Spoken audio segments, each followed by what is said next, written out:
অত্যন্ত ভারাক্রান্ত মনে এই ভিডিওটা করছি। আজকে জুম্মার নামাজ পড়ার সময় দেখলাম যে আজকে আমাদের কোমলমতি শিশুরা মসজিদের আদব কায়দা একদমই পালন করছে না। এর জন্য আসলে দায়ী কারা? দায়ী আমি প্রথমে মনে করব তার পরিবারের সদস্যরা। তার মধ্যে হচ্ছে বাবা মা, পরিবারের যে সকল সদস্য থাকেন তাদের ব্যর্থতার কারণেই কিন্তু আজকে এই কোমলমতি শিশুরা কিন্তু ইসলামিক আদব কায়দা বা মসজিদের আদব কায়দা শিখতে পারছে না। আর তাছাড়া করোনার পর থেকে বিদ্যালয়ে ইসলামিক শিক্ষা বা বিদ্যালয়ের যে কোনো ধরনের শিক্ষা ব্যবস্থায় তো আসলে ধসে পড়েছে।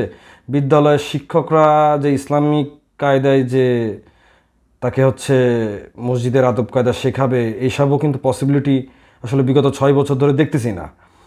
আর দ্বিতীয়ত হচ্ছে এখন নৈতিক অবক্ষয়, মোবাইলের প্রতি আসক্তি আর ওয়েস্টার্ন কালচারকে ফলো করা, এই সব কিছু মিলিয়ে আসলে আর কি বলবো, টোটালি আসলে বেহাল দশা।